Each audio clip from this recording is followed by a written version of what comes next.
بسم اللہ الرحمن الرحیم۔ حضرت ابو ذر فرماتے ہیں، میں ایک مرتبہ حضور صلی اللہ علیہ وآلہ وسلم کی خدمت میں حاضر ہوا۔ حضور صلی اللہ علیہ وآلہ وسلم کعبہ شریف کی دیوار کے سائے میں تشریف رکھتے تھے۔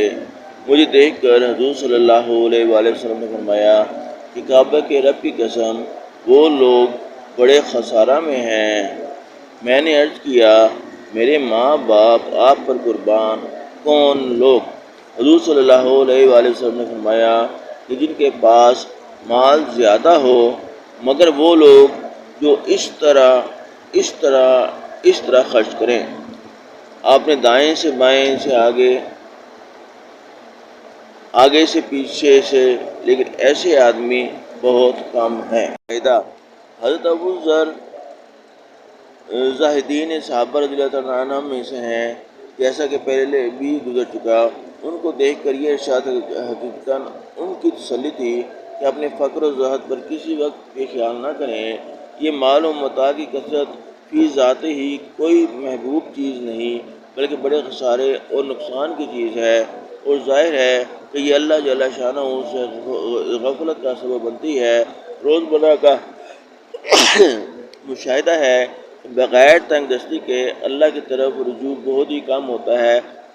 البتہ جن لوگوں کو اللہ جل شانہ نے توفیق عطا فرمائی ہے اور وہ ضرورت کے مواقع میں جہاں اور جس طرف ضرورت ہو چاروں طرف بخشش کا ہاتھ پھیلاتے ہوں، ان کے لیے مال مضر نہیں ہے۔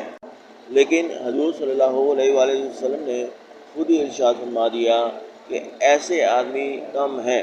عام طور سے یہی ہوتا ہے کہ جہاں مال کی کثرت ہوتی ہے، فسق و فجور، آوارگی، عیاشی اپنے ساتھ لاتی ہے، اور بے میل خرچ کرنا، نام و نمود پر صرف کرنا تو دولت کے ادنیٰ کرشموں میں سے ہے۔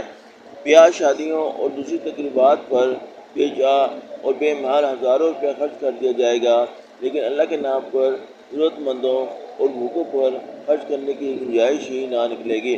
ایک حدیث میں ہے کہ جو لوگ دنیا میں زیادہ مالدار ہیں، وہی لوگ آخرت میں کم سرمایہ والے ہیں، مگر وہ شخص جو حلال طریقے سے کمائے وہ یوں خرچ کر دے۔